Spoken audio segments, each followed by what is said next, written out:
I want to talk, though, about something that I've seen on the timeline over international break. These little compilations that we're seeing all over Twitter of what started off from comp makers. Shout out to, 1899 or 1889, whatever his account is. First of all, sick content creator. But he started creating these like old school Barclays 2000s players with some like nostalgic 2000s indie music behind it. And they started popping off. 1899, excuse me. They started absolutely popping off to the point now that even like football clubs, Stoke are posting Arnautovic comps with music from the 2000s in it. They're posting, Portsmouth are posting their own compilations. Hull posted Giovanni, Everton posted one. It's going crazy. And I have to say, right, when I first started seeing them and the whole timeline the last week or so filled with them, I really enjoyed it, right?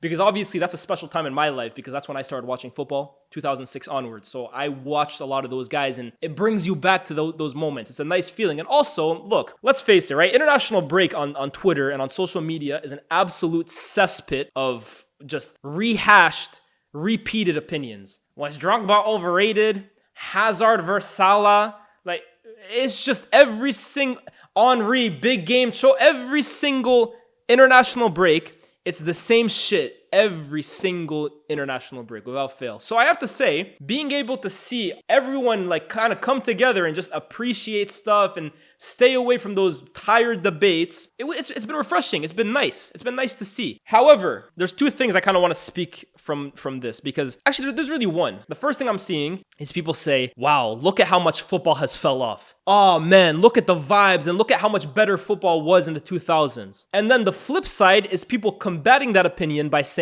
oh, we have all these cult heroes today. We have so many great players on smaller teams now. It's all nostalgia talk. Football is way better now than it was before. Stop being an old head and appreciate what you got now. Those are like the two big opinions that we're getting on either side of that. Now, I have opinions on both sides. Let's start with the people who are saying, oh, football fell off. Because that's really what they're trying to say. Football fell off. It's not as good as it used to be. This is prime Barclays. Let me tell you this, yeah. I'm very passionate about this subject because it's so funny to me seeing everybody talk about it now and how Pep has killed football because I've kind of had this opinion for a really long time. And people used to always kill me with a nostalgia point of view. But I've been very consistent with this, yeah? Football, like life in general, evolves. Life is all about evolution and growing and improving, right? Whether it's technology, cars, iPhones, like phones in general, weapons even, like everything evolves over time. And the purpose of evolution is to adapt and get better over time, right? Our technology now is better than it was 10 years ago. Our cars are better than they were 10 years ago. Our TVs that we watch on, they're wider and they're curved. They're better than they were a few years ago. That's natural. And football, just like life, evolves. Tactics are more advanced than they were 10 years ago. Managers are better than they were 10 years ago. The average player in today's game is fitter, stronger, faster, more athletic, and more technically sound than the average player of 10 years ago. For me, that's undisputable, honestly, right? Love it or hate it, you don't have to like it, but it's inevitable. Athletes now are running at faster times. They're clocking higher sprint speeds. They're able to jump higher. They're stronger. They're bigger. They have better endurance. The footballs they use are better than they were 10 years ago. The ground they play on, they were playing on potato pitches 20, 30 years ago. The sports science, it's evolved. However, one thing I will say this, and I remember in basketball, there was a trend going on recently called "We done with the 90s" because somebody tried basically saying, like, just kind of like how we're getting now, we were getting all this talk about like, oh, players in today's age, they'd never be able to play in the 90s, where it was more athletic and more physical and this and that. And some guy took it upon himself to actually watch those games back and dissect everything that was wrong with them. And basically the newer generation saw that and created this whole trend, we're done with the 90s. All of those guys are bums. They could never chat to the athletes of today. But I really liked a video I saw that kind of like gave a nice summary of what really happens in evolution in sports. His name is Jimmy Highroller. For me, amazing content creator. He's an NBA basketball YouTuber. And he had this whole video on We Done With The 90s, giving his take on it. And there was this thing that he said that really stuck with me because I think it's super relevant to football as well too. He kind of mentioned the fact that throughout NBA history, and bear in mind, if you're not an NBA fan, trust me, I'm gonna bring this back to football. He mentioned in NBA history, superstars overlap other superstars, meaning Magic and Larry and Isaiah ended up playing against MJ, and then MJ ended up playing against Kobe, and then Kobe ended up playing against LeBron, and LeBron ended up playing against Curry, and Curry ended up playing against now Jason Tatum and Luka Doncic. And in those periods, MJ was basically, okay, whether you think he's better or not, His teams and him himself, they were competing against the Lakers and they were competing against the Celtics, and they were close games because they're great players. It wasn't like MJ was just absolutely demolishing them. For the longest time, he couldn't beat the Pistons. The Celtics were still winning NBA championships when MJ was in the league. Similar to Kobe. MJ was still giving Kobe buckets while Kobe was entering the league.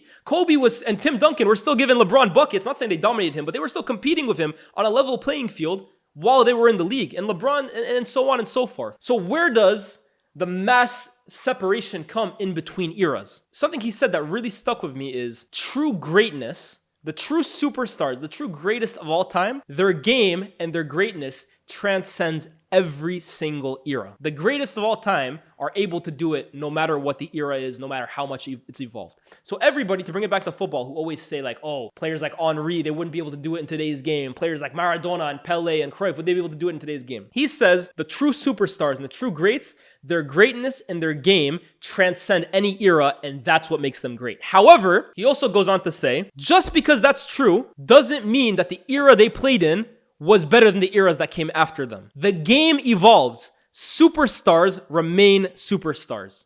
The two are not mutually exclusive. And I think it's connected to football as well too. The game of football today is a better game in terms of sport. The quality of the game is better than it was 10 years ago, 20 years ago, 30 years ago. And the game 10 years ago was better than it was 20 years ago. And 20 years ago was better than it was 30 years ago. That's inarguable. When you look at the pace of the game, the tempo, the game has been designed, tactics have been advanced so that they can kind of beat the tactics of previous.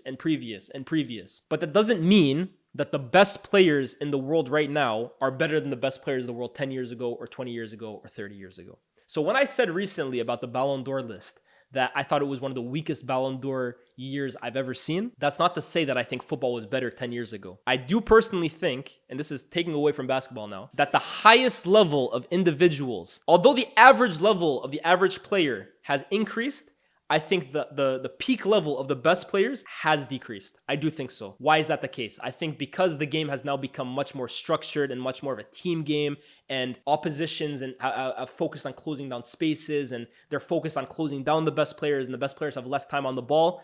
I do think that means that the best level of the best players isn't shown as much as it was 10, 20 years ago. I really do believe that. But when I'm looking at compilations of Benjani, and I'm looking at compilations of Leon Osman, and I'm looking at compilations of, who else have I seen as of late? Lua. I'm sorry, chat. It's a great time when we were younger, but those players are not better than the average players we have today. When you look at the mid-table teams in the Premier League these days, you have West Ham with Paqueta. He's a Brazil international. Mohamed Kudus, he's for me an 80, 90 million pound player. Fulkrug, who was playing in the Champions League final last year. You look at a few other clubs. Aston Villa, it speaks for themselves. Brighton, they have players that could play at most of the teams in the league. A few years ago, Everton had James Rodriguez. Like, the quality of the mid-table players is better than it was a few years ago. 1000%. But personally, I think the level of the best players in world football is at a lower level than it was in the past few years. And when it comes to these compilations, kind of to just wrap this up, right? I feel like the nostalgia card gets brought up too much whenever you try and talk about the old days. Like I just said, I don't think it's a crime for thinking, and Amenia made a great video on this, for thinking that the top 20 strikers in 2004 were better than the top 20 strikers in today's game. I don't think I'm wrong for thinking that. That for me is not nostalgia, because you can go back and forth, and I think objectively you would say that most of the 2004 strikers are better than the ones today. But what is nostalgia? And I'm not saying it's a bad thing. Enjoy it. Nostalgia for me, I always used to tell my boss at Bleacher Report, it's the most untapped potential in the football market. And this week proves it. Because the ability to bring people back to a point in their childhood which they fondly reminisce on is like crack. If you're able to activate it and switch flick the switch in people's minds and activate that nostalgic feeling, you have won. And you're seeing it today with these comps. However, there's no escaping it. It is nostalgia, bro. If I'm putting a FIFA song from a FIFA that you grew up loving behind a compilation of a player that when you were a kid you absolutely loved, that's nostalgia, bro. It's meant to reignite those kinds of feelings. Hatem Ben Arfa and the Cooks having that as the background song, that's going to bring you back to 2012 and make you feel things, but it's nostalgia. So I guess the question is, has football fell off? This is my opinion on it. And I'm gonna have to make this a way bigger video because it's way too niche of a subject to really kind of talk about it in 10 minutes. I firmly believe this. Football as a sport has not fell off because sport, like all things in life, evolve and it's meant to get better and better and better. The average teams today are better than they were 10 years ago. The average coaches these days are better than they were 10 years ago. It's meant to evolve. Football has not got worse as a sport. Now, football as a product, because it's a form of entertainment, has that been impacted by how much more systematic football is now and how much more organized it is and how much they've reduced risk and chaos and taking chances and the death of the number 10 or the death of these creative mavericks that have full freedom to do what they want. Has the sport from an entertainment factor as a product that people consume, has that been impacted negatively? In my opinion, it has. In my opinion, it has. And look, entertainment is subjective. What I find entertaining could be different to what you find entertaining. You might find the tactical side of football today absolutely fascinating.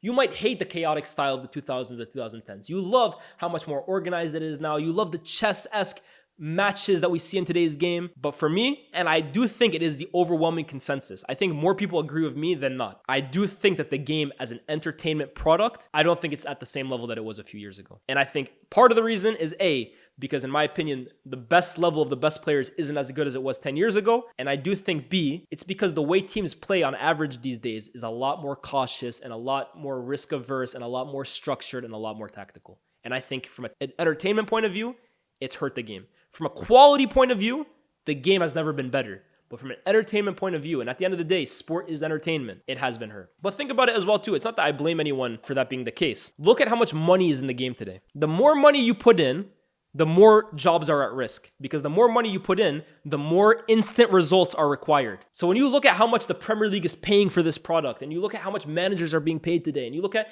how much transfer fees are going to players, I'm sorry, entertainment is important, because if no one's entertained, no one's going to watch, right? But at the same time, the need to win now and the need for instant results over entertainment is so great because of how much money is invested into the game that I think we have kind of gotten away from the essence of what made people fall in love with football in the beginning. That's just my personal opinion. So would you agree the floor of football has raised, but the ceiling has dipped? I think that's a really good way of putting it, Ibi. I would agree with that. The average level, the average player today is better than they were 10 years ago. But I think the best players aren't as good as they were 10 years ago. That's my opinion. I think football is lacking stars in certain positions, like the lack of star number 9s. True, and the thing is, they've improved in other positions, right? Like fullbacks today are better than they were in 2004. Based on in terms of like chance creating, they're attacking. It's different. But when you think about football, the number 9 is a position in terms of entertainment that we all absolutely love because they're the goal scorers. They're the ones who put numbers on the board. They're the ones that they're the heroes of the game. So in terms of entertainment, it hurts more when strikers have declined than if fullbacks have improved. I think so. We can all agree that the 10s era is better than both 90s and 2000s. But that's what I'm trying to tell you. The 2000s is better than the 10s. The 30s will be better than the 20s. The 90s were better than the 80s. The game evolves. The game always gets better. But in my opinion, what makes true superstars, I completely agree with him.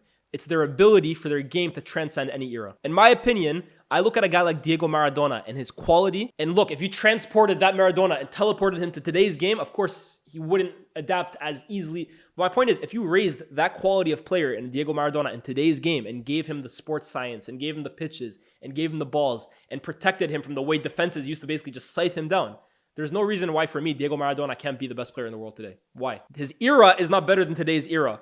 But him as an individual, as a superstar, he will be an all-time great player no matter what era he plays in. A lot of these nostalgia merchants include the 10s in these arguments when 10s are clearly the best era of the players. But this is where generational bias comes into play. Of course, you think the 2010s are the best era of players because you watched the 2010s growing up. But I'm telling you right now, the people who grew up in the 2000s would say the same thing about their era. And the same. Why do you think everyone's dad in this chat, right? If you're lucky enough that your dad is still with you, if you ask them who's the best player you've ever seen, they're going to tell you Diego Maradona. They're going to tell you the 80s with Platini and Zico and Diego. They're going to tell you all those guys are the best players that they saw. It's generational bias. We have to take that into account as well too. In 20 years, the kids of today are going to be saying this era of players is the best they saw. And then in 30s, they'll be saying the same thing, bro. DS, what do you think of the death of the number 9.5, like the Baggio, Totti, Del Piero, Pele, Bergkamp, Cruyff? For me, the 9.5 and the 10, the reason for me why those roles have kind of gone extinct, if I'm to give you my opinion, is for me exactly what I'm saying. It's the evolution of football. In the 2000s in particular, and even before that, 90s if you want, 80s, the number 10 is the full creative fulcrum of his team's play. Everything goes through them. They have the most touches on the field. Every chance that their team has comes through them one way or another. They're the best they're the best player on the team. They also probably never defend, by the way. They basically play how they want. They're mavericks. But managers realized if you can take that player out of the game, if you can take that number 10 out of the game through a defensive scheme, you are basically completely shutting down the other team's chance creation because they're that reliant on that player. And also, if you can find a way as a team of getting chance creation from all over the pitch rather than just one number 10, while also not having to have a player that basically has no defensive responsibility, as a unit, you are more effective than a team who's relying on one guy, your number 10. So this is why I'm saying the quality of the team is better from an entertainment point of view. The number 10 is why almost everyone falls in love with football, man. Everyone's favorite players: Maradona, Messi, Neymar, Ronaldinho, Platini, Bergkamp, Riquelme, Ozil, Isco. Those are players that we all love. From an efficiency point of view, unless, again, you're like a Messi or Maradona level player where you are so impactful no matter how a team sets up against you that you basically have to play, teams these days would rather just have a squad that creates chances from fullback, from winger, from midfield, from everywhere, and also don't have any defensive liabilities than have to rely on one player. I think that's why, personally, the number 10 has kind of dwindled in importance, just the way I view it.